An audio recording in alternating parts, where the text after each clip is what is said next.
Good morning, good morning, good morning. It is Friday, the 17th of October, 2025. I'm Graham Hughes, and you are watching Morning Brew on Politics Social. So welcome. First of all, big shout out to Lost Missionary, who has dropped £2 in the Super Chat fund to get us started. Thank you so much. It's very kind of you, because this is the best chat and host. Oh, thank you. You see that? Do you see that, socialites? That's what happens. That's what happens when you're nice. Just be nice. Just keep smiling, no matter what. Something I learned on my travels. Just fucking keep smiling. Jesus Christ. Anyway, so we're going to be talking about John Bolton today and Trump's enemy list. I mean, look, I don't want to say I told you so, but I'm totally going to say I told you so. Back in January, we did episodes of Stateside. We did some episodes of the Friday Night Social, in which I said, like, if you are one of Trump's enemies, you need to get out of America. And James Comey didn't listen. Letitia James didn't listen. And now John Bolton also didn't listen. He's got to go after Bernie Sanders. He's got to go after AOC. He's got to go after Hillary Clinton. He's got to go after Joe Biden. Trump is going to go after these people with anything he can get away with. We'll get into that in a minute, but before I do, big shout out to everyone else in the chat. We've got Daylight in there. We've got One Angry Pagan. We've got Diz. We have Phil Crossley, and we have Veg Pie and others. And who's going to try and not nod off today. If you would like to join our beautiful friends in the beautiful chat, all you need to do is hit the subscribe button under the video here. Just wait for 60 seconds and you can join in the chat. But don't be a bigot. That's it. That's the only rule. We only have one rule here. The first rule of anti-bigot club is don't be a bigot. The second rule of anti-bigot club is don't be a bigot. Anyway, so we're going to be talking about this morning. And I'll try not to say I told you so too often, okay? But I will say from the start, I was right. I was right. I totally called this. I said, listen, you need to get out. You need to get out. Anyone Trump hates needs to get out while they can. Did a little graphic. Do you remember the graphic of Trump fiddling while America was on fire? Yeah. Done in the style of Jim Flora, great graphic artist who influenced Saul Bass. I don't know why I bother sometimes. Anyway, yeah, the irony. The irony. Bolton, the mustachioed hawk who helped create America's Trump forever wars, now finds himself at the receiving end of Trump's vengeance machine. And when even John Bolton is not safe from this regime, you know that democracy is properly fucked. Sorry to swear this early in the morning, but there's no other word for it. It is fuckaroonied. It has been taken all the way to fuck. It is exhibit number 1 in the fucked museum. It is in the ground, and it's on the tombstone. It just says fucked. That's how fucked it is. So, yeah. I'd like, while I'm talking about this, you let me know whether you feel like John Bolton deserves any sympathy. Because, like James Comey, he helped Trump in his first term. He helped him.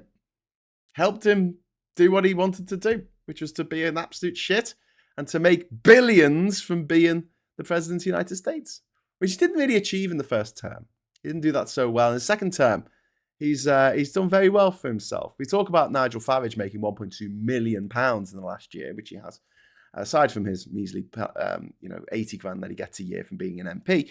But Trump has made over $1.2 billion, pounds even. They're like anything. He's made billions. He has made billions with an S at the end, like plural, since January, just from all of his corrupt dealings, because he is a corrupt motherfucker. Anyway, so John Bolton, 76 and actually 11/12. His birthday is in about a month's time. But that wouldn't have been as funny for the name of today's show, so I went with the Adrian Mole reference for those of us 80s kids. So he's been indicted. He was the former national security advisor. He's now had 8 counts of transmitting national defense information. He's also got 10 counts of unlawful retention of national defense information. The DOJ alleges, the DOJ under Trump, which he runs, alleges that he shared top secret material, including diary-like notes with family members via personal email. He has allegedly stored printed notes in his home office covering future attacks, foreign adversaries, and foreign policy relations. The investigation dates back to 2021, initially linked to an Iranian hack of Bolton's email. It was reopened and escalated after Trump returned to power, and Bolton says this is pure political retaliation, part of Trump's systematic targeting of his enemies, which absolutely is. I mean, the question really here is whether we have any sympathy for this dickhead. You know, you dance with the devil don't change. Devil don't change, mate. You fucking idiot. You know, you went all in. He said, will you be my national security advisor? And he went, yeah, okay, I'll do that. And he went on TV at the time saying how great Trump was and blowing, smoke up his ass. Just whatever. So yes, he's now saying that he's become the latest target in the weaponizing of the justice system to charge those who Trump deems his enemies. And Trump says he's a bad guy. That's the way it goes.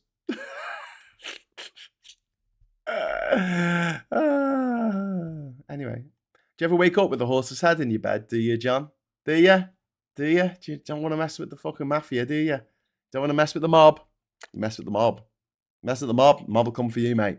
Ms. Paula Thomas, thank you very much for the £5 super chat. Isn't it interesting how Trump only prosecuted people who helped him? Watch out, Steve Bannon. Well, no, Letitia James didn't. But yeah, you're right when it comes to James Comey. James Comey absolutely helped him win that election on a knife edge, on an absolute knife edge. The week before the 2016 election, he announced that he was conducting an investigation into Hillary Clinton's email, thereby adding fuel to the fire of Trump's bullshit about crooked Hillary. She didn't do anything. I mean, her greatest crime is being a fucking Girl Scout. That is it. She sent a load of boring fucking emails that weren't particularly interesting to anyone. The FBI went through thousands and thousands of emails, and it was just like, oh, if you pop into the shop, could you get us a pint of milk? Yeah, semi-skimmed. Yeah, thanks. Cheers. Good stuff. Martin says, did anyone remind Trump he himself had confidential papers in his toilet? If Bolton can be held to account, so should Trump, says Martin. Yeah, but he's not going to, because he's president now. The only thing that I'll say as well is, even if it's 10 years per indictment, by the way. So he could be charged. He's 76 years old. He'll be 77 by the time this goes to court. He could be charged with 100. He could be given 170 years in jail, because that's the way American system works. They just add the numbers together for a jail sentence. Yeah. The only thing is, though, it will be a federal charge, so that the next president's Führer, leader, divine, spiritual, divine right, absolutist monarch, whatever person replaces Trump, when Trump finally pops his clogs and leaves the White House in a box, is going to be within their rights to just pardon him, Graham, your eulogy to America video was so accurate. Thank you, Veg Pie. I thought, I think it was pretty much dead on. Thank you. Other people at the time were saying, oh, you're over-egging the pudding. It's not going to be that bad. And I'm like, no, it's going to be that bad. But that was filmed on the American side of the Niagara Falls. I do like the fact that it is literally filmed in America, that video. The last time I'll probably ever go to that place, that bad place, that awful place of soulless strip malls and these places, these towns, these nowhere towns that the government in America don't want you to leave. They just want you to stay there. They don't want you to get a passport or a visa for any other country. The American passport, for the first time in history, has dropped down to the top 10 most powerful passports in the world. Obviously, the UK passport dropped out the top 10 as a result of Brexit. And now America's dropped out as well. When I was traveling back in 2010 to every country in the world without flying, I had the most powerful passport in the world. The most powerful passport in the world. Boom! Now, I've got this piece of shit. What the fuck is the use of this? Queuing material. Things to read while you're in your queue. You can sit there and you can sort of flick through your passport. And yeah, I've got my American visa in here. My American visa is in there because I need a visa to go to America. I've also registered in you can't see that, but they're registered. That's a registration stamp for Panama because I'm getting residency in Panama. Not that I want to. I just have to in order to get the titling process for my island completed, which is going to take a few more years. But in the meantime, if I ever do need to get out of Dodge, I've got somewhere to go now, which is great. So, I'm just like Tommy Robinson. Sorry, Tony. Sorry, Baldrick. Sorry, Maid Marian and a Merry Men. Tommy 10 names. In that, I've got somewhere to escape to now. Yeah, take that, Tommy Robinson, with his Irish passport that he travels on, using his Irish passport, trying to leave the country in a Bentley that's worth £180,000. That's not his. Doesn't look sus at all. With, what was it, 13 grand in a fucking duffel bag? Doesn't look sus at all, mate. No, it's fine, Anyway, lie down with dogs, get fleas. That's a super chat coming in there from Mr. Tisk. Yep, thank you very much for the super chat. And you are absolutely right. And there is no dog bigger and more flea-ridden than Donald fucking Trump. Chris C says Trump is playing the stock market, he's deliberately making them crash so he can enrich himself and his family. Yep, absolutely. That is 100% what he is doing. And he's making a fuckload of money from it. Just before the China tariff threat that he said that he was going to put up to 100%, up to 1 minute before that happened, crypto boys, crypto nerds, whatever, were shorting cryptocurrencies like Bitcoin. Why were they shorting the cryptocurrencies? Literally up to a minute before Trump said that he was going to do this. So it's as if someone had maybe told them or something. But what Americans still don't fucking realise, and what they haven't got through their thick fucking heads, not all of them, I mean, just the vast majority, is that Trump is above the law, mate. You can't just keep going. He can't do that. Oh, he just did. The first time, okay. Second time, come on. Third time, mate, are you not getting this? Are you not getting this? The 100th time he does it? Mate, he's above the law. You have yourself a system which allows someone to be elected a king, like a medieval king. In the medieval days, right, they had something called divine right absolutism, which meant that whoever was king was chosen by God and was therefore God's right hand on the planet. Well, this caused a bit of tension between various kings, most notably Henry VIII and the Vatican, but also with the Sun King, with Louis XIV. He had a beef with this because he felt that people had a shared loyalty to him and the church. And he didn't want that. He wanted the loyalty all to be his. And whatever these kings thought of was fucking great. I think it was Carlos V of Spain was so inbred that his bottom jaw missed his top by a good 2 inches. And, he wasn't in a good way. He wasn't in a good way. Don't shag your sister, people. Please, just don't, because it's not great. Not great for the gene pool. We need to mix. People. Come on, let's mix. Let's get together, have a big party with people from all over the world and see what happens. Consensual party. Fraz says there should be basic intelligence tests before allowing to becoming president. I don't necessarily think it should be an intelligence test. I think it should just be competency. But also there should be guardrails in place to make sure that the president can't get away with murder. But the American president and the Israeli prime minister and the then president of Zimbabwe when it was Robert Mugabe, the then leader of Libya when it was Gaddafi, the then leader of Saddam, the then leader of of Iraq when it was Saddam Hussein, the then leader of Yugoslavia when it was Slobodan Milosevic, right? The then leaders of these countries, right? They were afforded immunity, like in Lethal Weapon 2, diplomatic immunity, right? They were afforded immunity by the United Nations so long as they stayed in power and stayed in control. The minute they lost control, Slobodan Milosevic could be taken to The Hague. It was as simple as that. And that's why dictators, tyrants, murderers, genocidal imperialist war machine motherfuckers like Vladimir Putin will change the constitution of their country so they stay in power forever. This is why they do it. Of course they do it, because once they're not in power, they're going to be put in court, they're going to be taken to jail, they're going to be thrown out of a window. One of those things.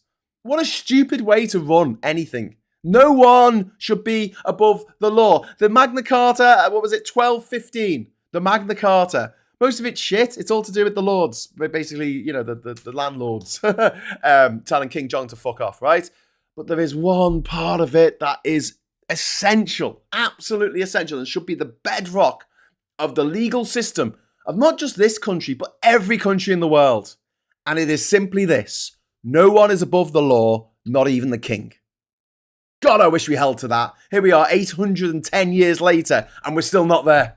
We're still not there. We still haven't gone, oh yeah, actually, that's something that we should look at. Anyway, Plumduff, lay on, my friend. We just got a £50 mega chat. A mega chat. Thank you. Thank you so much, Plumduff. So my genuine fear, Farage wins and we get Trump-style problems in the UK. Dangerous nightmare I keep having. Plumduff, we are going to do absolutely everything in our power to ensure that Nigel Farage does not become the leader of this country. We have to. We absolutely have to. We have to bring out all... We have to pull out all the stops. Bring out the things that I can't say that we need to bring out because obviously, it could be taken the wrong way. You're absolutely right. If Farage wins in this country, we are fucked. And you know what? I saw a clip this morning of Zara Sultana, who I had a little bit of time for when she was a Labour MP now, because she had quite a good, social media presence. She had a good TikTok, which is unusual for anyone involved with Labour.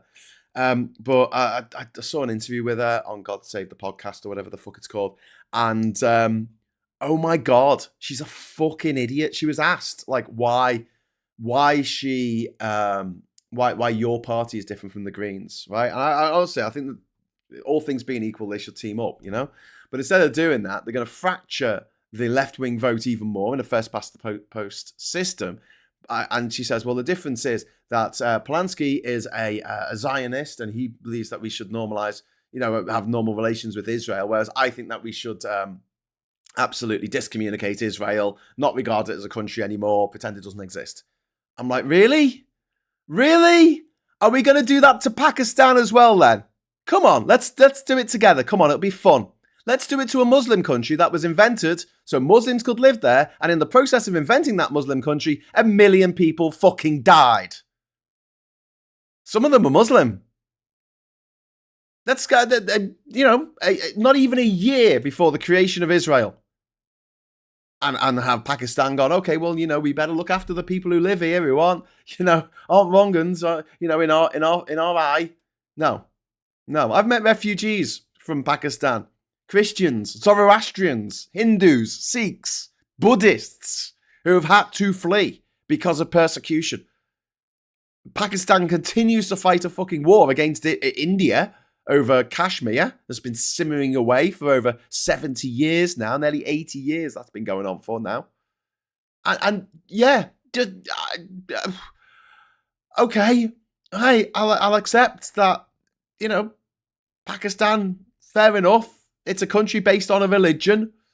And if you're not part of that religion or that particular flavour of that religion, you might feel a little bit oppressed living there.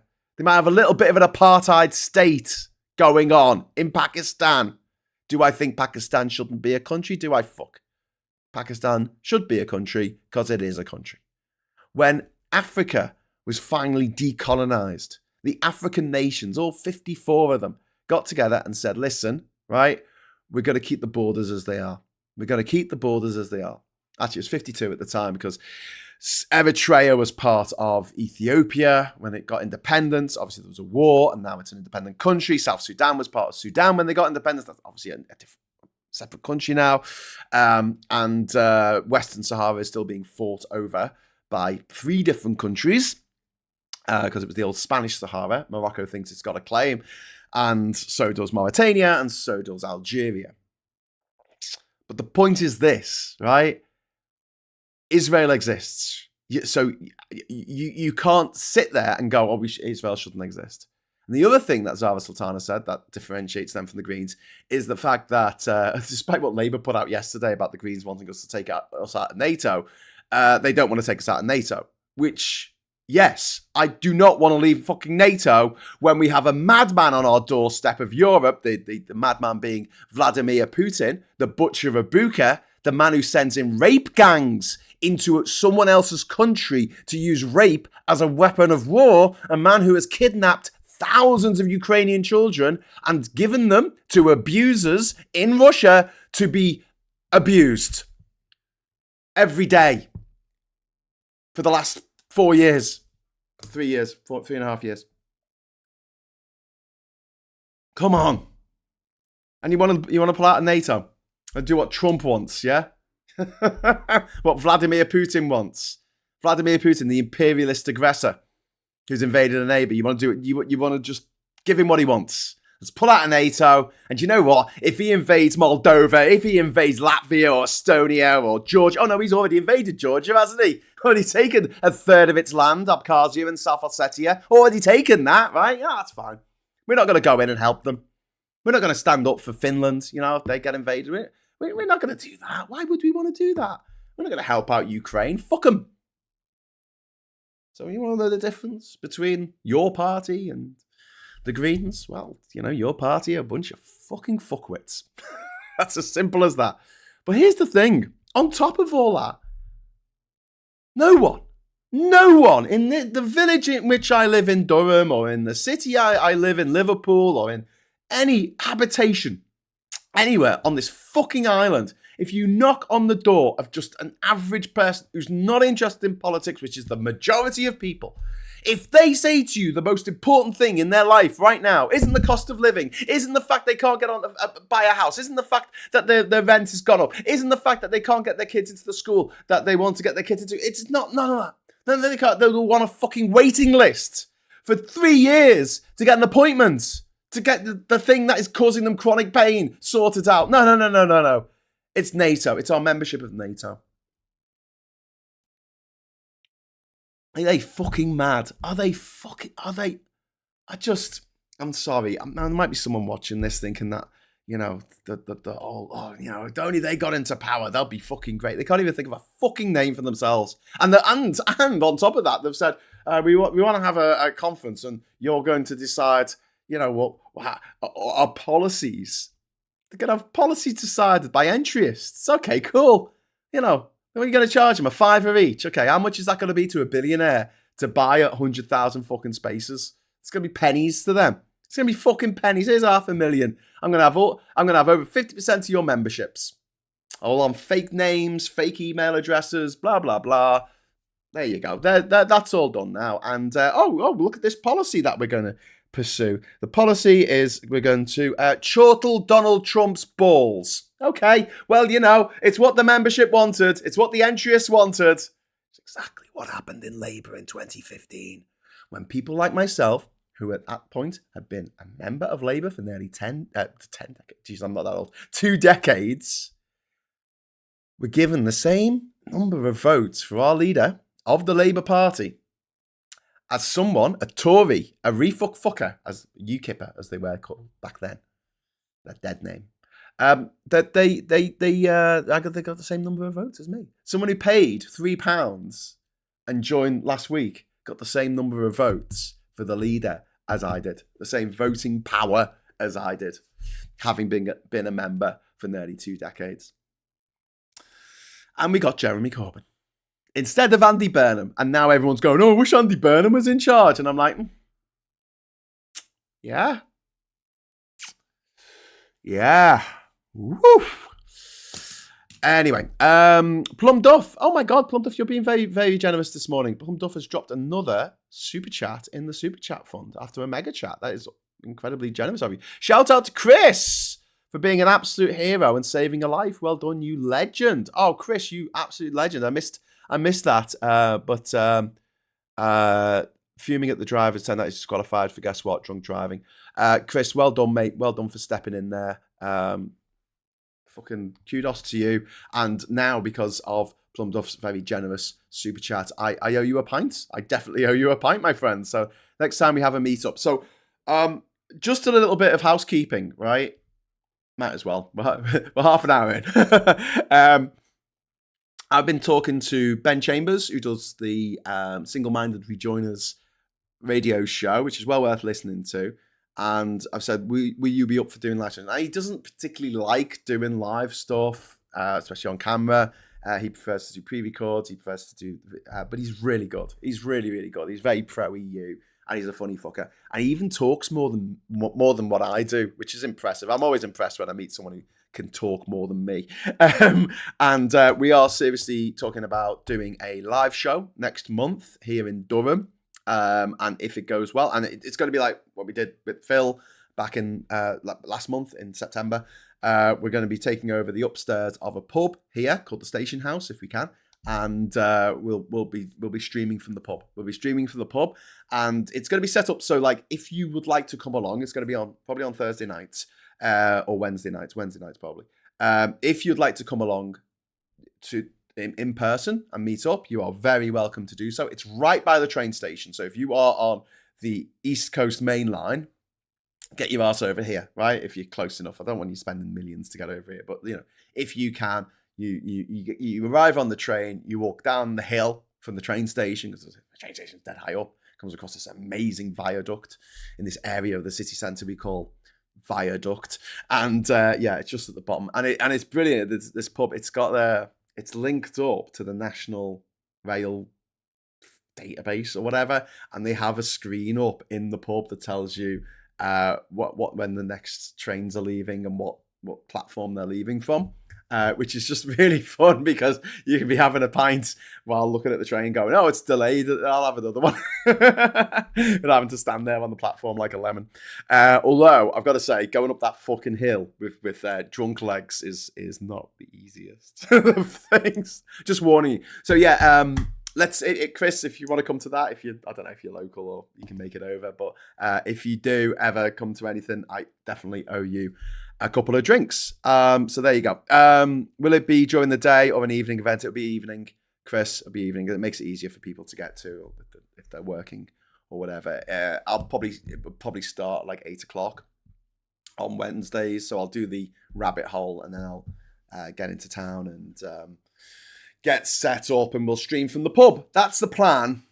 That's the plan so far. It's a bit of a loosey-goosey plan, but one of the things I wanted to do when I started the social, when it was Labour Social now, is do these sort of meld the three blokes in the pub format of being able to sit in a pub and have a pint with having a conversation. Obviously, it's kind of situation we try and recreate on our Friday night show. But I think with two people, we only need the one mic. It's not going to be as raucous, I don't think, as if we have a bunch of people joining us, like 5 people all talking at once. So yeah, I think that would be a really cool thing to do.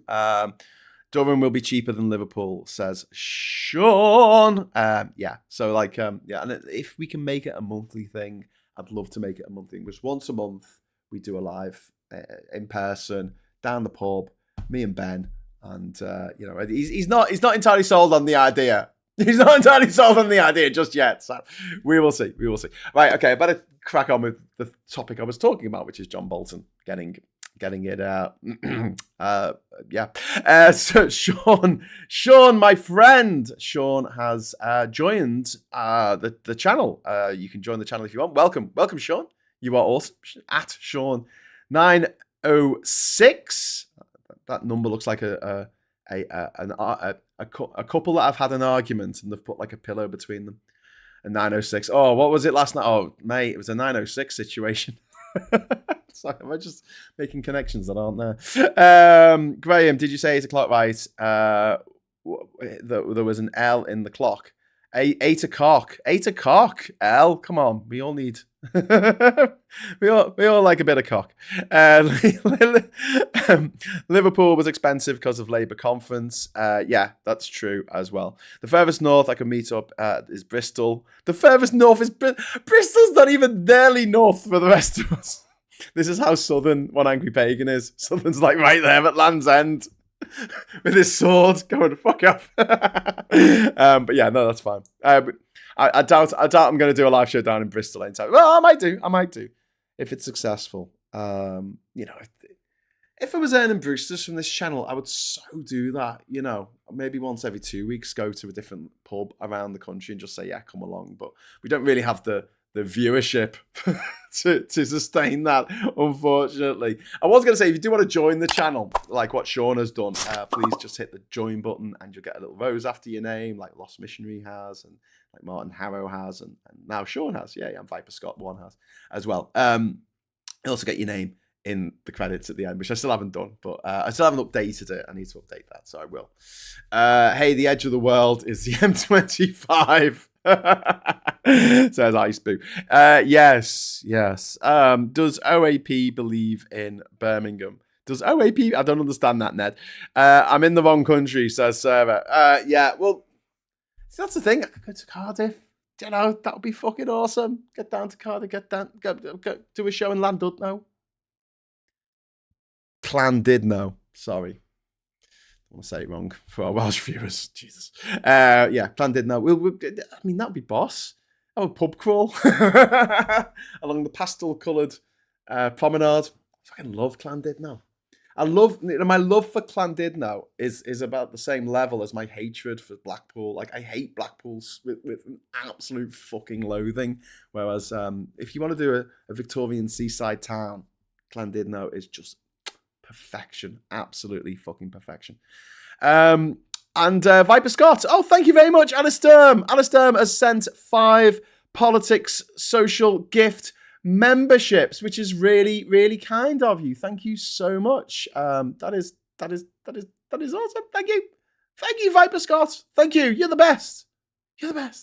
You are actually the fucking best. So, welcome, new members. We have Veg Pie. You remember? Ghost Pouch is a member now. We've got Mike Dix, whoever that is, has received a gift membership. We've got Small Paul has also received a gift membership. And Rory Barr has also received a gift membership. So welcome, new members. Welcome, one and all. Right, should we get... This is like up Pompeii, isn't it? Where he's like... I was on my way to the forum. Anyway, keep getting these distractions coming in. Anyway, so... Trump's purge. We're talking about Bolton. Bolton isn't alone. Don't feel lonely, John. It's not just you, mate. Also, Letitia James, the New York Attorney General, has been indicted last week on bank fraud, and James Comey, the ex-FBI director, was charged in September with lying to Congress. All 3 prominent Trump critics, all facing spurious or recycled charges. The enemies list draws parallels with Richard Nixon's enemy list, except Trump's version is acted on through the justice system, not just compiled in secret. Trump explicitly told his Attorney General, Pam Bondi, to prosecute political enemies, and days later, these indictments appear. Pam Bondi, who is... Once Trump leaves the White House in the box, all of them are going to jail for the rest of their lives. They're not going to... Whatever rises from the ashes of old America, these people will not get away with this. She's fairly young, you know. She's not like Trump, who's going to be 80 next year. You know, she's just a kid. She's just a kid. That's a long time to spend in jail, Pam. But you know, you've set it up. You've set yourself up. You've set yourself up. Mr. Tis says, yes, Llandudno, my fave too. Happy times, yeah. Happy times in Happy Valley. And you go up to the ski slope. It's just fucking awesome. They've got a dry ski slope up there. which is just about still open, I think. Just listening today, been too busy tidying up for the Housing Association inspector later today. Buzz busy. Anyone negotiating the junction of the M25 and A3 has my sympathy. At least another 6 months of fun. Ned says, sorry, I was speculating that if you are that far south of Bristol, Birmingham must be fairly abstract. It seemed funny in my brain. Hey, good news when it comes to infrastructure. The Gateshead flyover, which goes from nowhere to nowhere, it's the A167, but it was supposed to link up with the motorway that was gonna just plow straight into Newcastle and just smash up the half of the city centre of Newcastle, and knock down all the prestige buildings in place of concrete shit. It's getting knocked down because it's fucking falling down. Because it's a flyover, and all the flyovers in this country need to be fucking knocked down. The Queen's Drive flyover, the two of them, the one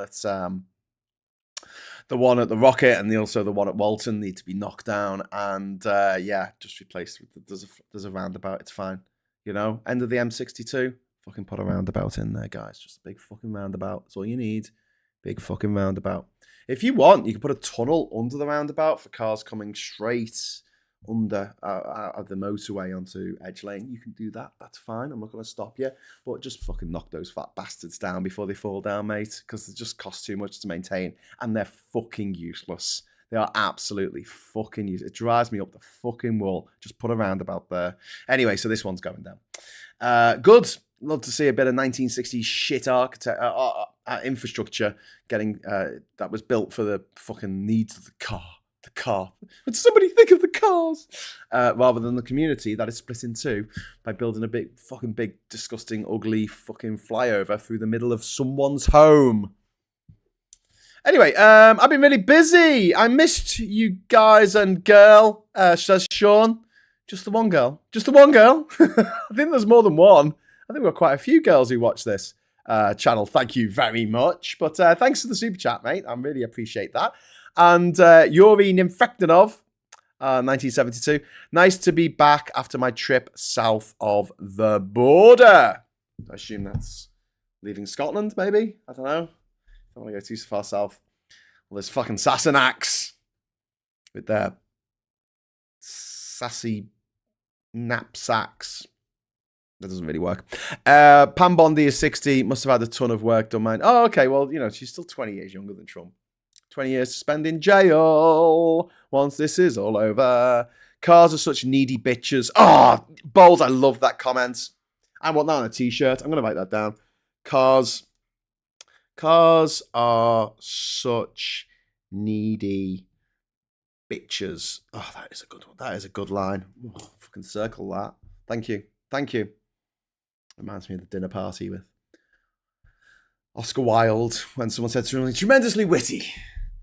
And Oscar Wilde said, that was tremendously witty. I wish I had said that. And the lady next to him said, don't worry, Oscar, you will. No shame. No shame.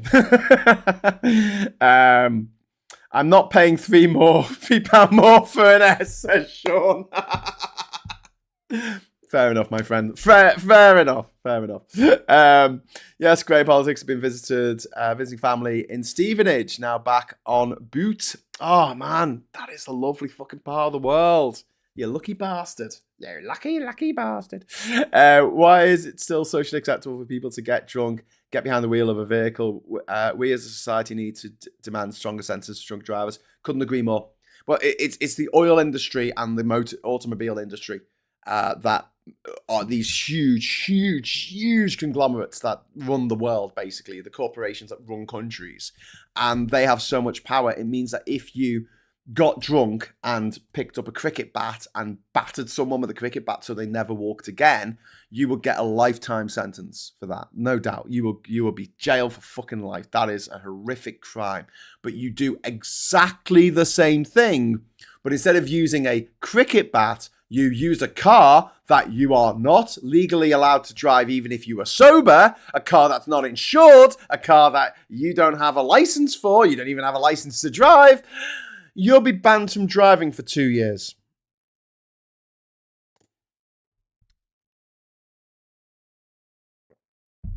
So, choose your methods of GBH. Choose them wisely. Choose them wisely, my friends. What a disgusting system. What a disgusting, fucked up system.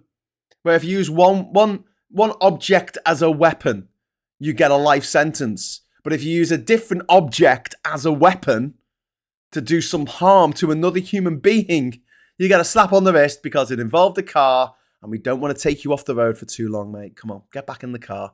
Go on, I don't care if you've got a license. No, just buy a car. Just buy another car. Oh, you've robbed a car. You've smashed it into a wall. Great, we just get to sell another car. Ooh, yay. Sell more cars, and everyone has a car, and everyone needs 7 cars each, because if you don't have 7 cars, how can you get to work? How are you going to even get to the supermarket that we've put 5 miles away, so you can't walk there anymore? How are you going to get there, eh, dickhead? How are you going to get to the outlet mall? How are you going to get there, hey? Woo-hoo-hoo. You need a car, don't you, dickheads? Yeah.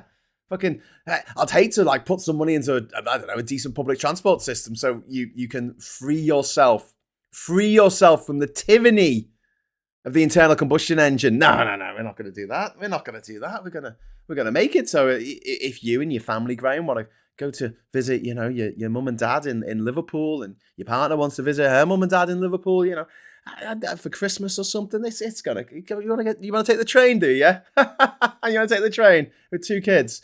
Okay, that's going to be 300 quid. What?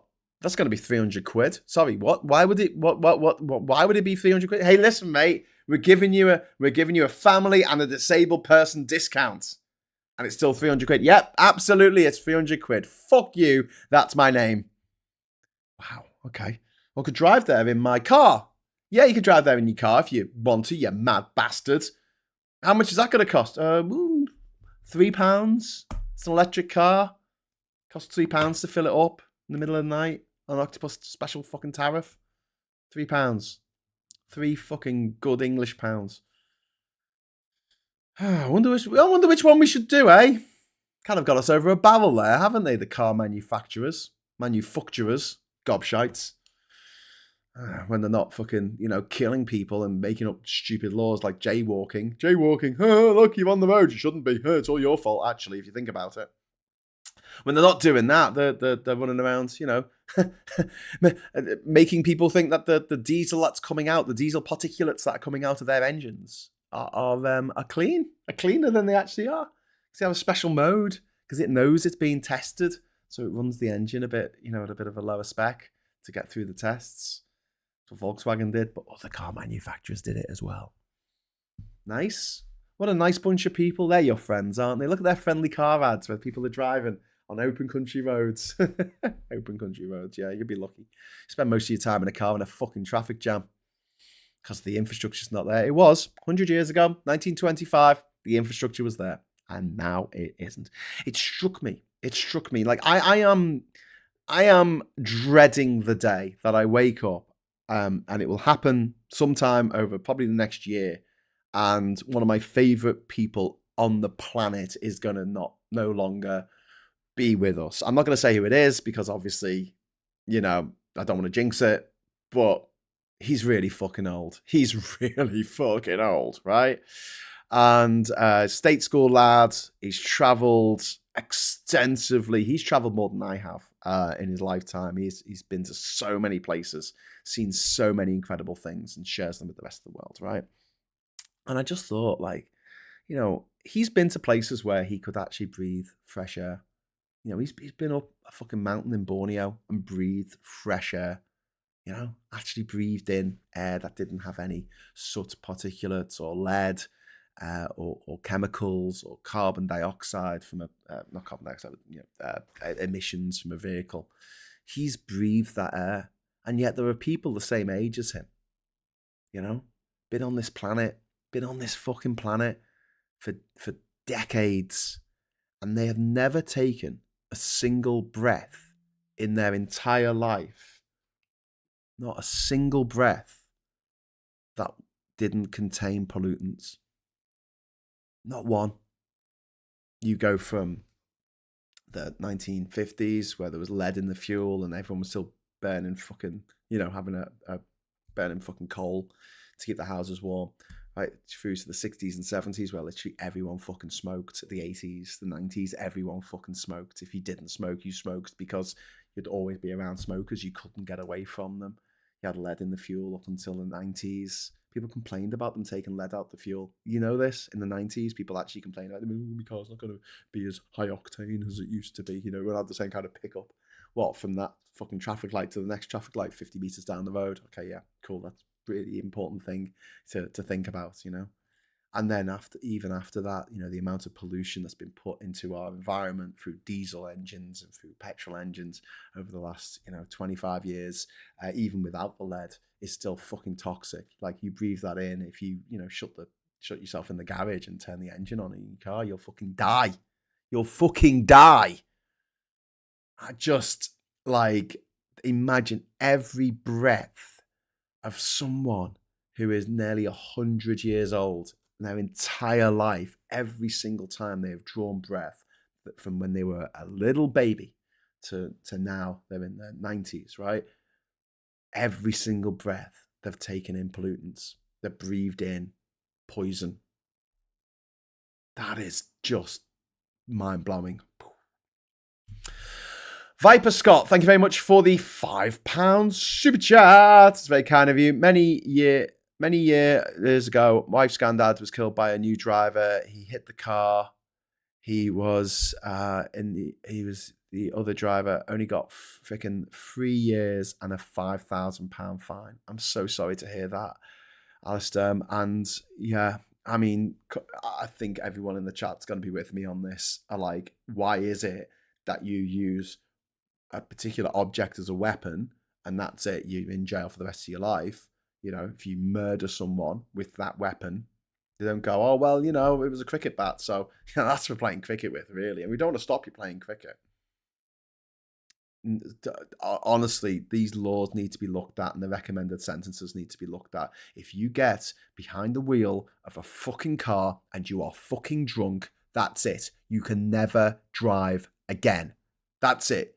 In this country, maybe you can try and get a license somewhere else, but we will tell them that you drank over the limit and then you got behind the wheel of a car. And but no buts. You know that you shouldn't do it. And therefore, if you do it, that is a conscious decision that you have made to put other people's lives in danger. So fuck you, that's why. Black dot, thank you very much for the £5 super chat. Have you seen that Trump is scuppering the global shipping anti-pollution deal? Oh, Jesus. No, I hadn't actually seen that, Black dot, but I'll look it up and I can imagine that is exactly what he's doing because he wants to destroy the planet because he knows he's not got long left and he wants the world to burn before he goes so he can sit there on top of his mountain and eat popcorn and watch us all suffer and die in pain and agony because that's what he gets off on because he's a sick little fuck. He's a sadistic fat fuck. He's a sadistic fat orange fuck. And anyone who fucking supports him or loves him has a picture of him on the fucking wall. Their fucking cess will be demented. Don't go anywhere near them. Those people are not good people. They're evil. They are evil people who will not do anything for you. They pretend that they're all like good old boys and if there's anything you need, no, fuck. They would kill you as much as look at you. Same with refuck voters over here. They don't give a fuck about you. They don't give a fuck about their own family. They don't give a fuck about this country. All they give a fuck about is the hatred in their hearts towards, I don't know, whoever they're told to hate today by the media machine. Let's spin the wheel of the media machine. Trans people. Okay, go spin it again. Single mums. Oh, God. That's a classic. Single mums. God damn them. Hey, let's spin it again. Migrants. Okay, cool. Legal migrants? Illegal? I don't give a fuck. Just anyone from any other country. Oh, you mean foreigners? Okay, let's spin it again. Europe. What do you mean Europe? The continent in which we live? Yes. Fuck it. Worst continent ever. Fuck me. Right.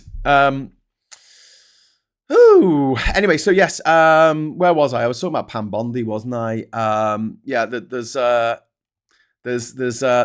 quote by Stalin, which has actually been used by John Bolton about this. Show me the man, and I'll show you the crime. This is exactly like Stalin's purges, just American version. American version of Stalin's purges. There was a point, I think it was the government of the Kyrgyzstan, not Kazakhstan, but Kyrgyzstan, SSR, during, I think it was the 1930s. Look, I don't want to just talk about this and then get it completely wrong. Kyrgyzstan, SSR, cabinet massacre. There you go. The Great Purge. The Great Purge, a Soviet campaign of political repression and prosecution that took place from 1936 to 1938.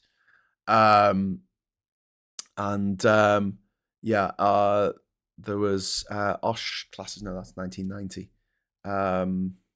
Maybe it wasn't Kazakhstan.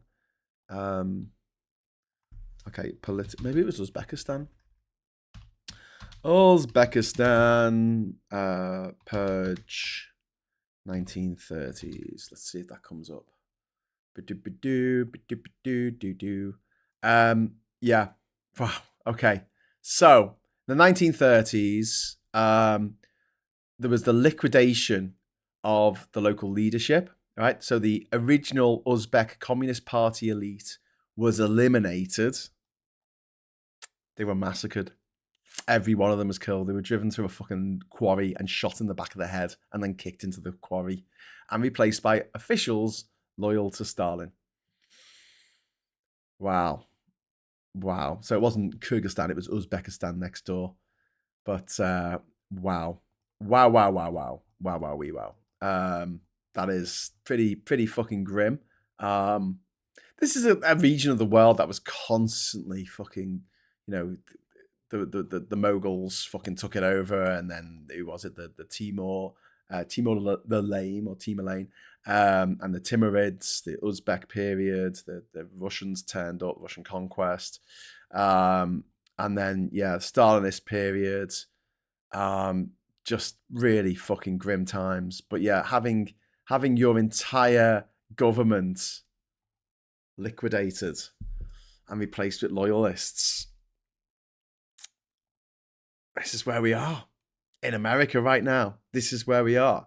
I mean, they might not be being shot in the back of the head, but being put in jail for the rest of your life, it's the same, isn't it? It's a death sentence. A life sentence is a death sentence. One Angry Pagan, thank you very much. Good news, the green turtle is no longer endangered. Yes! The apparently very tasty green turtle, which is one of the reasons why it was endangered, is now not endangered no more. Woohoo! Which is really quite cool. We've gone electric now, says Yuri. And as Charlie needs a car for his numerous hospital appointments, only cost me £3.67 to charge it last night. You know what I'm saying? You know what I'm saying? That is the best argument for electric cars by a mile. But I don't want to have to use the car. I want options. I don't want it to be no bus on a Sunday. So if I want to go into town on a Sunday, I've got my choices. Walk, I go on my bike. I can, which I can't do because I haven't got a bike lock. I need to invest in a bike lock. I need to cycle to town and then get a bike lock. I need to cycle to Holford's in the Arneson Centre and then get myself a bike lock and hope that my bike isn't robbed from outside the Holford's while I'm trying to buy a bike lock. But yeah, or I can drive. That's it. They're my options. Walk, cycle, drive. And if it's pissing down with rain, what am I going to do? If it's freezing fucking cold, and I've got to go up and down the fucking hills of Durham to get into town, and it's covered in fucking ice and snow, and I'm on 60-mile-an-hour roads with poor visibility. Yeah, what do you think I'm going to do? But that is rather excellent, Yuri. So good. Come on, let's get back to the forum. Let's get back to the funny thing that happened on the way to the forum. Look, so show me the man, show me the crime. That's what Stalin said. Stalin, famous for his purges. So anyway, Bolton is no saint. Only served under Reagan, under Bush Sr., Bush Jr. He's a long-time neoconservative hawk. He's advocated for wars in Iraq, Iran, North Korea, basically any regime he doesn't like the look of. He famously he was fired by Trump in 2019 for disloyalty. He wrote a book called The Room Where It Happened, which portrayed Trump as ignorant, transactional, and reckless. Oh my God. Whoa. No, that's out there, man. I mean, God, I didn't see that coming a mile away. Trump, reckless, ignorant, transactional. What? And this isn't about defending Bolton's politics. It's about defending the rule of law. And if they can do this to one man who was in the system, he was the system, they can do it to anyone. And Bolton has deep establishment roots, and yet he can't even survive Trump's retribution. This is a guy who he's not just like a Fox News anchor who Trump elevated to a position. He worked in the government for decades with numerous different American presidents dating all the way back to Reagan, Republican presidents. We look at the weaponisation of justice here, under Pam Bondi, who's horrific. We talked about on Stateside last Monday, we talked a bit about her select committee, or the oversight committee in the Senate, and just the way she behaved was just disgraceful. She had a binder full of bits of paper, and in each bit of paper she had the names of different senators, and then she had attack lines for each one that weren't even true. She just made them up, and she had a list of things. Oh, well, tell us about that time when you put a bunch of kittens into a bag with a rock, threw them in the canal. What about that, eh? Using the old, whataboutism, but mixed with a good old straw man bit of rhetoric where the intellectual dishonesty of these motherfuckers is just off the fucking charts. Sean says £38 return to Durham from Burnley. Get in at 6 p.m. That sounds about right. That sounds good. I'm not sure why I'm awake, but good day, everyone, and much blessings, says Mockatel. Autonomous ride-hailing EVs are the future. Waymo is set to launch in London in 2026. They scare me. Acro Dave, the love of politicians for war increases in direct adverse proportion to the likelihood of having to personally fight in one. Yeah. It's why I have a lot more respect for middle-aged kings from the Middle Ages who actually led their troops into battle.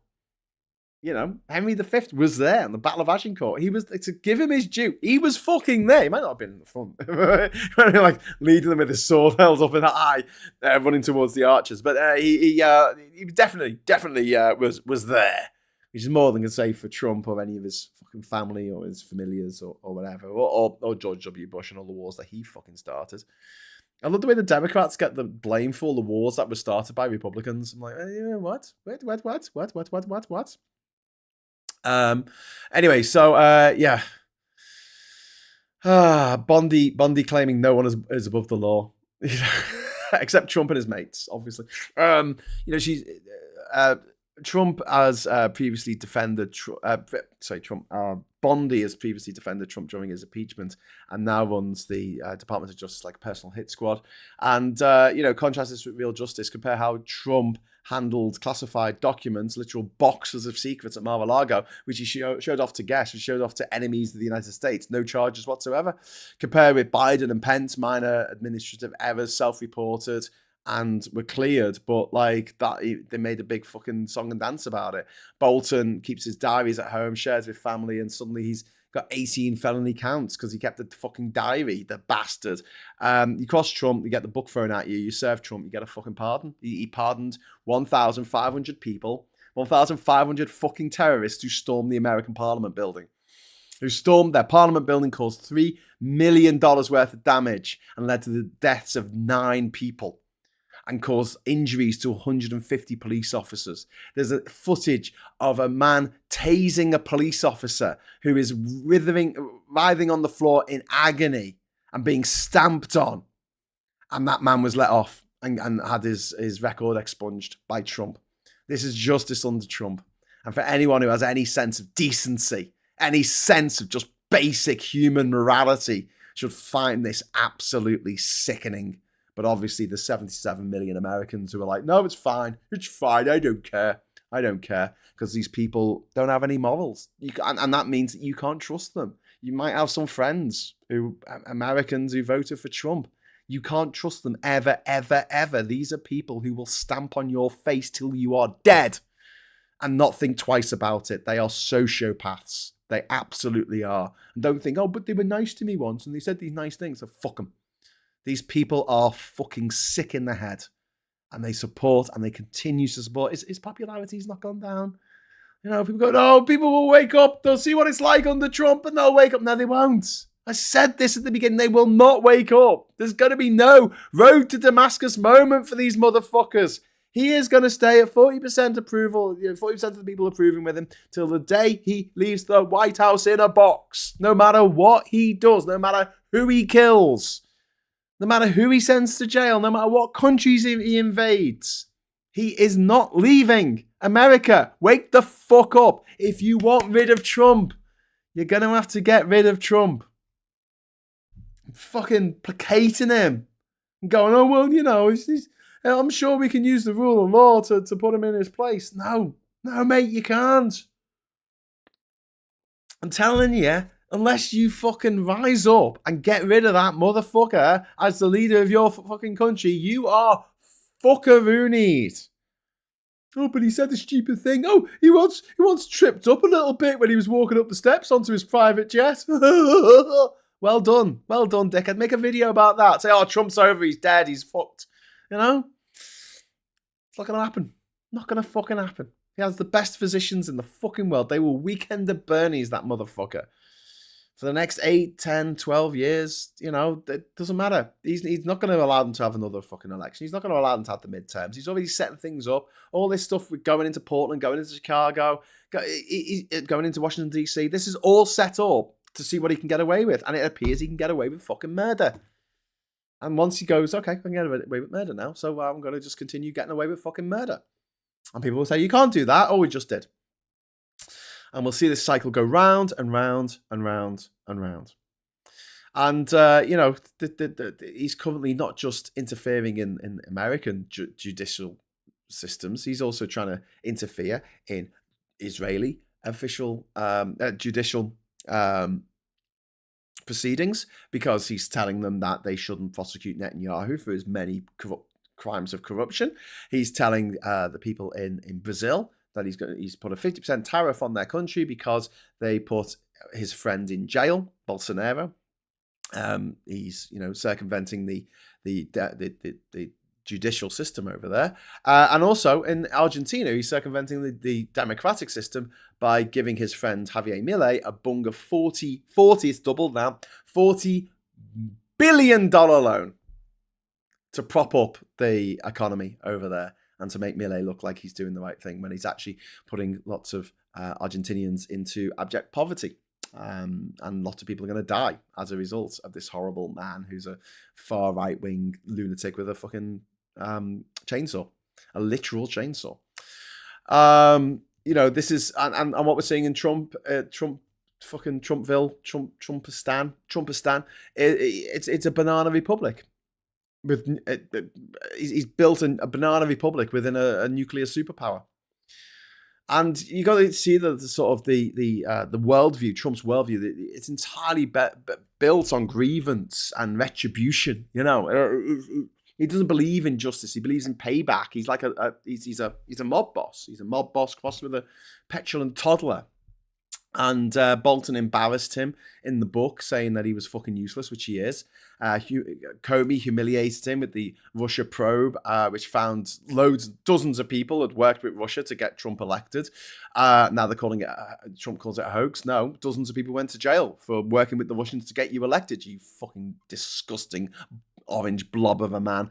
And every one of them is now facing, criminal punishment. Letitia James humiliated him in court, won. It was the only court case that was actually won, you know, and now that the money that he had to pay for diddling the banks, he doesn't have to pay it anymore because his mates in the higher court, or court of review or whatever, have said, no, you don't have to fucking pay it. You don't have to fucking pay it. This is what happens when a thin-skinned narcissist gets control of police power and judicial power in a fucking superpower. And this, what this means for America is this chilling effect. Civil servants, journalists, lawyers, judges are now thinking twice before criticizing the president, which is exactly the point. This is how democracy dies, not with a bang, but with a subpoena, with an indictment. And you've got the Pentagon telling these news organizations they're not allowed to report from the Pentagon anymore. So they've all packed up their boxes and they've all left the Pentagon. 40 different news agencies saying, no, we're not going to report on what's happening in the Pentagon because you made us sign you wanted us to sign a document telling us that we had to lie, or cheat, or sorry, we had to put anything we wanted to report through the Pentagon first. Even Fox News balked at that. The one company that, or one news network that didn't balk at that was the OAN, the One America Network, whatever the fuck it stands for, which is a far-right outlet who are just going to report uncritically anything that the Pentagon want them to report. The Pentagon, which is now run by the wife-beating rapist, what's his name then? Little guy with the tattoos, the angry man with the tattoos, who Pete Hegseth, the fucking drunk rapist. This guy rapes women and gets away with it because he's rich and powerful. And he went to fucking Yale or something. Gets away with it. And he's in charge of the Pentagon. And they just told these journalists they're not allowed to print anything unless they get the go-ahead from the Pentagon first. You know, it's just something that the fucking Nazis did. Take control of the media, take control of the judiciary, take control of the police, take control... And this is how populist politics works. Here, if Farage and Refuck get in, they'll do exactly the same thing. They'll go after their enemies. I won't be around. I'm going to have to leave the country. I'm not even like a major fucking YouTuber or nothing, but I've said enough grim things about that fucking disgusting fog-faced cunt that I'm never going to be able to stay here. I'm going to have to leave. I'm going to have to leave my family behind and everything that I know and love, and go and live in fucking Panama, where I might be safe for a little bit. I don't know. Might not be safe in Panama because they might get a populist leader who gets in, who's a mate of Trump, a mate of Farage, and, I get deported back to serve a sentence for saying hurty words. This is the future that all your friends and family and neighbours and colleagues who are thinking of voting for Refuck fucking want. That's the future they want for me. It's the future they want for you because they're cunts. And anyone who votes for these motherfuckers who is that thick that they vote for people like Trump and Farage, you've got to have it out with them. You've got to tell them, why do you fucking hate me? Why is your love of the taste of this fucker's tiny penis just so much better than our friendship or our relationship as, family? You've got to ask them that, because these people have fucking lost their fucking minds to these cults of personality, these cults of money. And that's what it always comes down to. It's like, oh, this guy's got loads of money. Look at the mad little twats who follow everything Joe Rogan says. They're fucking insane. But they go, oh, but he was given this huge contract by Spotify or something. So, he's rich. Gotta listen to him. He's rich. And you're like, are you fucking stupid? Are you daffy? Have you been drinking the fucking Kool-Aid, mate? What the fuck has gone on here? What has happened to your brain that you think that just because someone has just fallen on their feet and have just made a load of money that they're fucking worth listening to? J.K. Rowling is the richest author in the world. She's not worth listening to. She's not worth listening to. And that interview with Keira Knightley where she laughs about trans people being oppressed by that J.K. Rowling fucking slime ball. And she goes, oh! Privately educated, of course. Colin Baker, Swearbox. Thank you very much. Colin, that is very, very kind of you. £5 to put in the swear box before we head over to the papers. Hey, look, John Bolton, not a hero, but this prosecution is not justice. Trump's DOJ is being used as an instrument of fear. Today, it's Bolton. Yesterday, it was Comey and Letitia James. And tomorrow, it's anyone who just looks at him funny. Anyway, keep talking, keep resisting, keep laughing. Satire is one of our fucking last and greatest forms of defense. These people hate being laughed at. They hate it. It is their weakness. It is their Achilles heel. Make fun of these disgusting motherfuckers. And call them out at every opportunity, to everyone that you can call them out to. Nigel Farage is a rich, privately educated ex-city banker who is now a career politician who made £1.2 million off the back of his grifts for the carbonaceous slime companies from other countries around the world, for the gold companies. We don't have any gold mines here. If you hawk gold, you're not making money for Britain. You're making money for other countries, which is what he fucking does. He makes money from other countries for other countries. And he's busy mates with Nathan Gill that the media is ignoring. And we need to talk about Nathan Gill as much as possible because he admitted being paid on 8 or 9 separate occasions by the fuckers in Moscow. The tyrannical fucking gangster regime in Moscow. The same regime that killed a British woman, Dawn Sturgis, on our soil. The same regime that shot MH17 out the fucking sky with 300 innocent civilians on board. That same fucking regime gave money to these fucked up, refucked politicians to spout out Kremlin lines in the European Parliament. Bezzy fucking mates. Nathan Gill's a good man. He's a good man, says fucking Farage. Call them out. Tell people. Let them know because people won't find out for themselves. They won't somehow discover it by a process of osmosis. It doesn't work like that. It's not that the newspapers are going to fucking tell them. But you need to tell them. Tell anyone. People at the fucking bus stop. People at the post office. People in the McDonald's. People wherever the fuck you are. If someone says, oh yeah, that Nigel Farage has got a thing to say, hasn't he? Fucking tell them. Just tell them what a shitbag Nigel Farage is. What an absolute piece of human shit that fucking garbage man, that waste man is. He is disgraceful.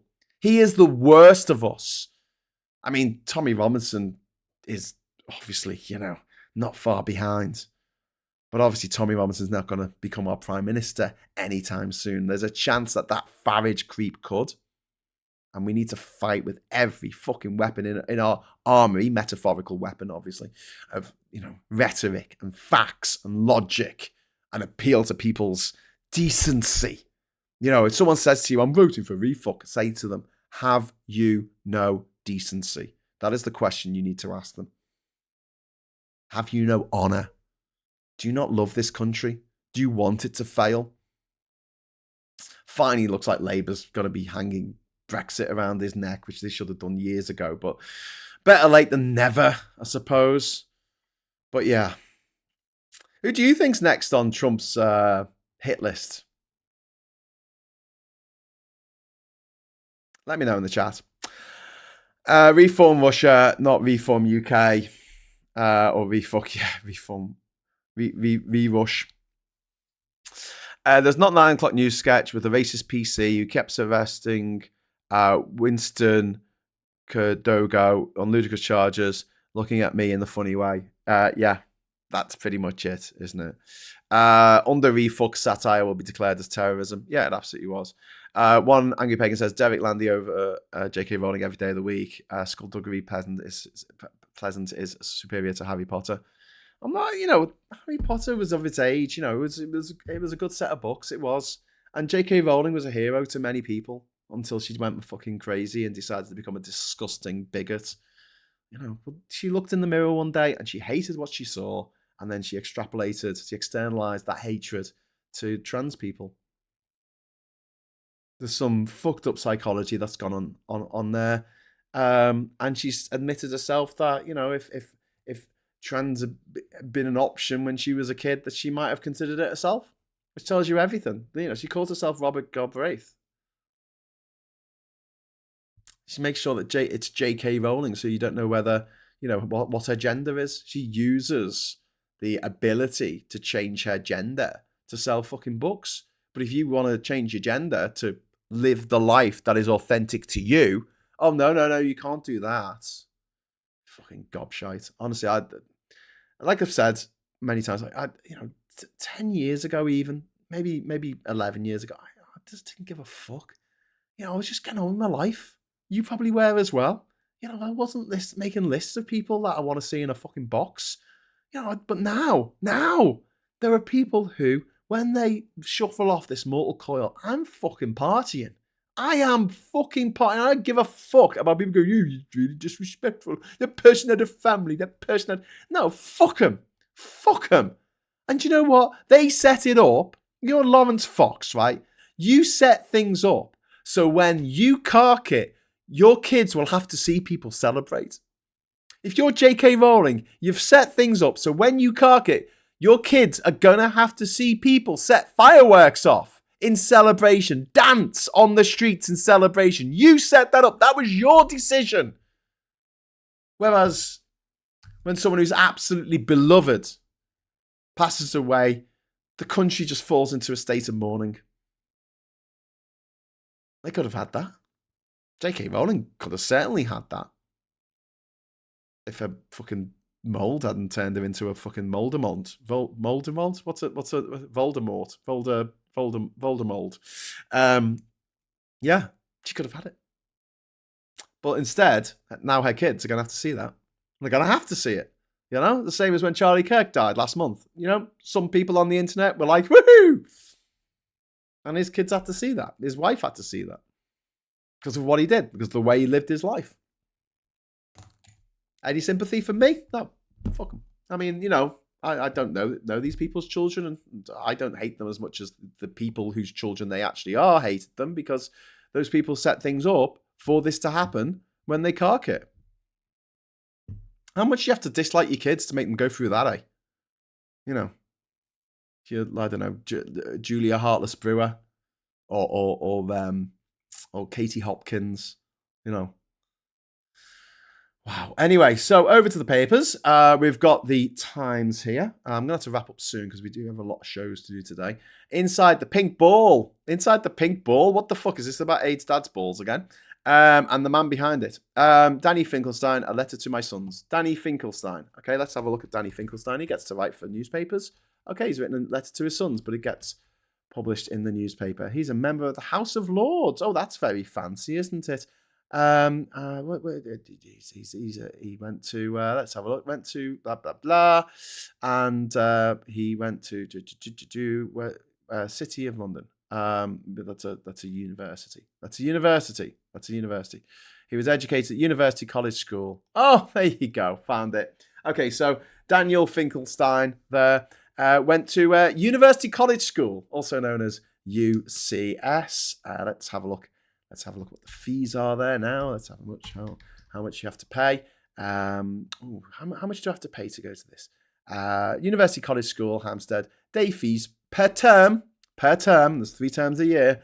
£8,714, excluding VAT. So that's say 10 grand. So that's 30 grand a year. 30 grand a year school, but you know, he gets to write a letter to his sons via a national newspaper. You don't. If you want to write a letter to your sons, you've got to write a letter to your sons. Just give it to them. There you go. There you go, lads. There you go, dickhead.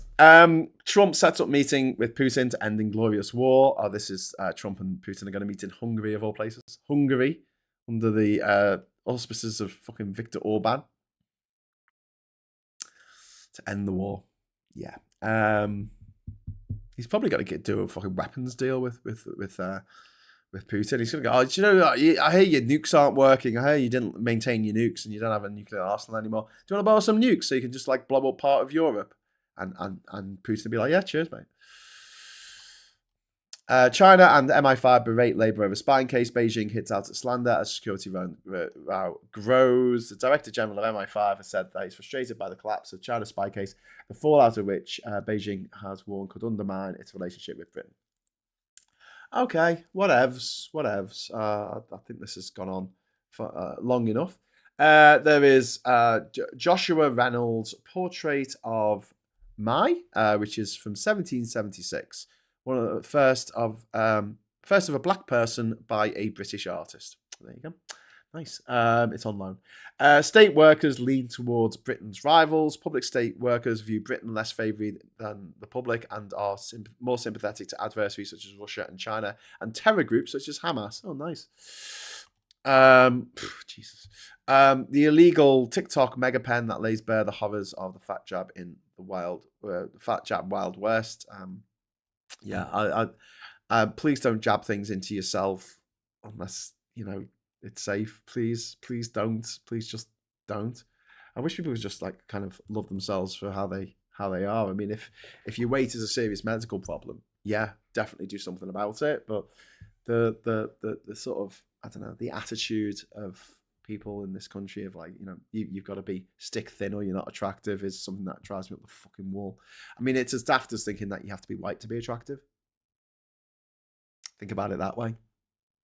Anyway, I'm not saying all fascists are racists, but wouldn't you just know it? Andrew and spy chief at heart of China scandal. As Starmer was rebuked by MI5 boss over collapse case, now shamed Duke is dragged into the affair. Prince Andrew met the alleged spy master at the heart of the collapsed China spy case at least 3 times. It emerged last night. There's the alleged Chinese spy master Kai Chi with Prince Andrew in 2018. So there you go. Shit, not looking good. And then we've got Cricket Aces night out with troubled hitman. Freddie Flintoff has spoken of his guilt over Ricky Hatton's tragic death. The cricket legend opened up and shared about mental health issues on the night together. But the last time the boxer saw him, he seemed fine. And that is a bit of a problem, isn't it, with mental health? You see your friends and they seem okay, and then you don't see them the next day and the mental health declines and you're not there. You're not there and you just don't know. And then you spend the rest of your life beating yourself up over the fact that you weren't there for them. And the last time you saw them, they seemed fine. Yeah. Anyway, The Rock in awe of amazing Luke. You are my hero. That's The Rock there. I saw him last month. China is threat every day. Constant security battle revealed, even though spy case was dropped. China is a daily menace to our national security. MI5 Chief Sir Ken McCullum has said. Yes, they absolutely are. I don't disagree with that, but it's about what you want to do about it. MI5 Chief dismayed by China spy fiasco is written on the Daily Telegraph here. Brittany stood over our sons with a knife. That's a story there. From Kevin Federlines. Is that a dad? Is that the dad who locked her up? Who put her under care for what was it? A care order for 20 years and wouldn't let her do anything. Decided that she couldn't have children and made her, perform every night in Vegas and made loads of money from her, where she was a fucking prisoner, where she was a slave, a literal slave to her father. And he's written a book saying that she was awful. I know where my sympathies lie, and it's definitely not with the father in this situation. 7 reasons to go green in the morning. There you go. Okay. MI5 chief dismayed by China spy fiasco. Rare intervention piles pressure on PM as Labour accused of interfering with evidence. With no evidence, Again, they've released what the deputy security advisor said. But it's not enough for the tabloids. The tabloids, piece of shit newspapers like the Telegraph. Telegraph fail. Faces national security review. The proposed takeover of the Telegraph by a consortium with links to China could face investigation. I love this. The Telegraph going, oh my God! Labour accused of interfering with evidence to do with China. P.S. We're getting bought by China. Cool. On the same page of the same newspaper. Asset-rich pensioners in crosshairs for Reeves's budget tax raid. Good. 3 asylum seekers charged with rape. Dreadful story. But at least they've been charged, which makes a difference. Probably if they were white, they wouldn't have been charged.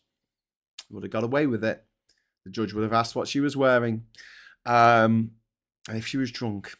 And if she was promiscuous, because we live in a rape culture in this country, we absolutely live in a rape culture. There is no 2 ways about it. The way that the police treat sexual assault, the way that the courts treat sexual assault, the way that the media treat sexual assault is always, unless they're an asylum seeker, always on the side of the perpetrator and not the victim.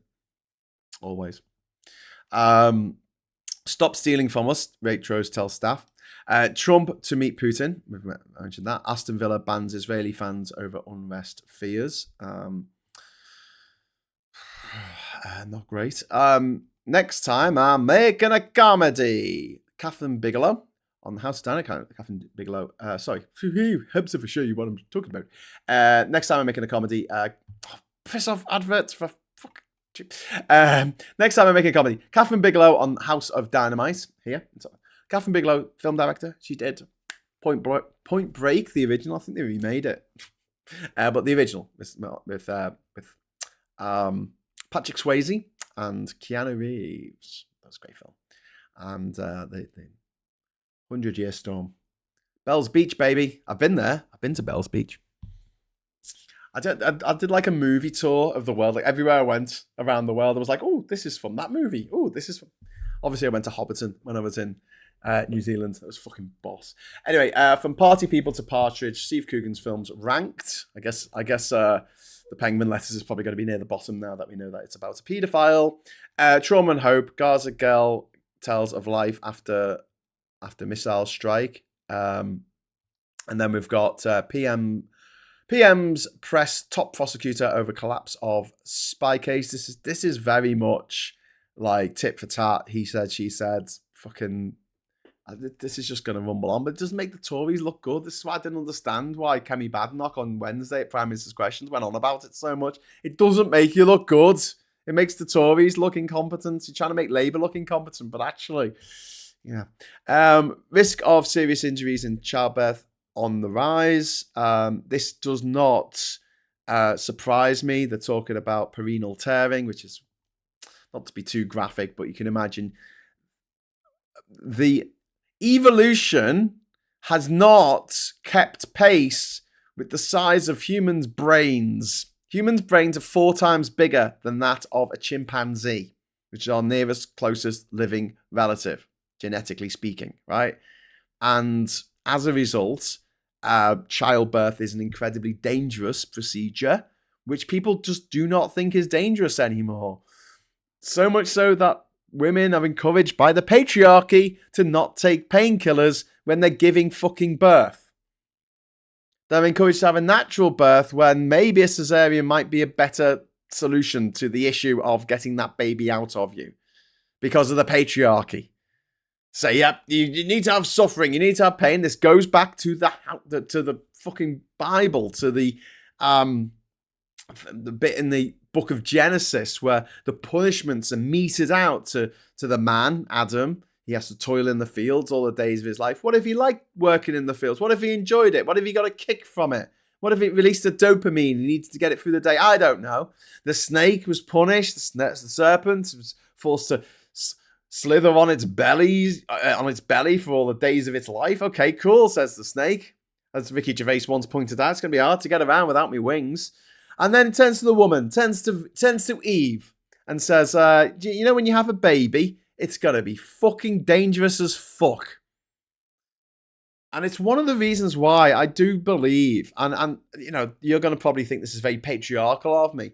I don't think that home birth should be allowed for a first time. Maybe I could probably squint and go, okay, well, if the first birth went all right. But even then, I've got friends who had breech births. I've had friends who had needed blood transfusions after giving birth. I've had friends who went into a coma. A friend who went into a coma after giving birth. It's fucking dangerous. You don't know what's going to happen. There are so many things to go wrong. And to have it where you're in your home rather than in a hospital where you can be rushed to an emergency room within a matter of minutes rather than driven to a hospital and then given the treatment that, you know, given first aid, and then the trauma and the expense of doing that, I just think it's wrong. I just think it's really wrong. And I think that me saying this might come across as patriarchal, but I actually think that I'm striking against the patriarchy because I don't think that childbirth should be painful. I don't think that it should be something that we go, no, we got to do it the natural way because nature wants you dead. Nature wants you dead. 150 years ago, every single pregnancy, right? Not every single, 50%. So 1 in 2 pregnancies ended with the death of the child or miscarriage or the death of the mother.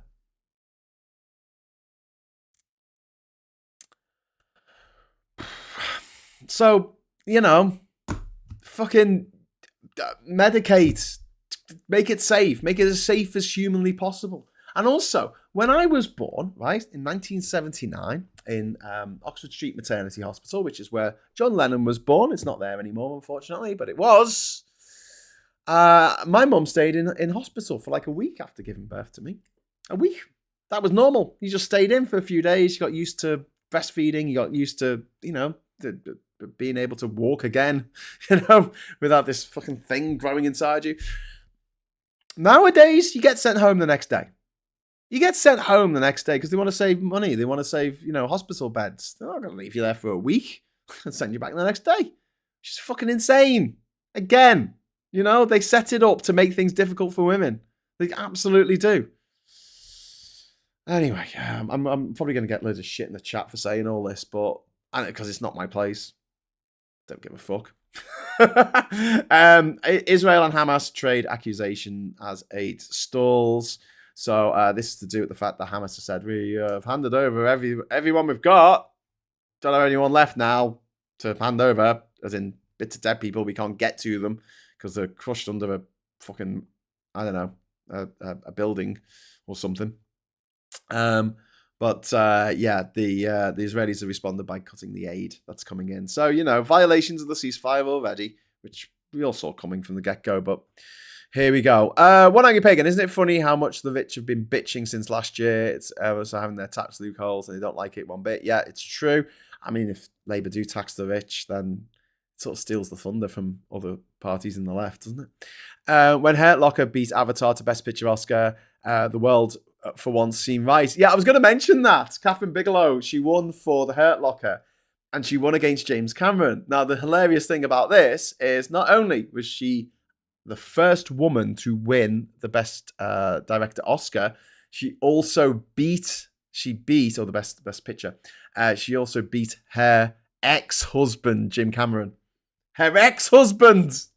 Oh, God, that must be fucking satisfying. That must have been satisfying, even though that film was a bit mad and had there's a bit with the baby. Do you remember the bit with the baby in the Hurt Locker? At the Hurt Locker, sorry, where they just used a fake baby that was obviously a doll. That was like so obviously a doll, it was ridiculous. It was like, why did you leave that in? Was that like, were you prepping for the scene? Were you just doing the scene with a doll, and then you were going to get a real baby to actually do the real scene? Maybe you did do the real scene with the real baby, but the lighting fucked up, or the audio didn't come out. I don't know what the fuck happened there, but Oscar-winning film. 2009, but yes, there you go. Charlie was born in Glasgow, then open heart surgery at 5 days old, second open heart surgery at 5 months, and last open heart surgery at 4 years old. The NHS is precious. Yeah, absolutely. You're being effective enough. I couldn't agree more. I could not agree more. But yeah, I do think that we need to take childbirth more seriously than we do. And I think it's the patriarchy that does not take childbirth seriously and causes women to feel like, oh no, I can just have a baby and then go to work the next day. No, there are very few times that is actually the case. I'm going to have to go now because I've got a delivery coming. So I'm not going to be able to finish off the rest of the papers, but you can imagine what they say. I'll be back at 1 o'clock. 1 o'clock today, I will be back with Phil Morehouse for another round of the incredible, the wonderful, the agenda. Please join us for that, or 9:30 tonight, the Friday Night Social. Until then, thank you so much for the chats. Thanks for the super chats. Thanks for the mega chat, Plum Duff. You are a legend. And until next time, well done, Chris C. You saved a life. You're a fucking legend, mate. And I owe you a pint. So next time I see you, it will be hopefully at 1 o'clock. And until then, I'll say hello, good evening, welcome, and goodbye.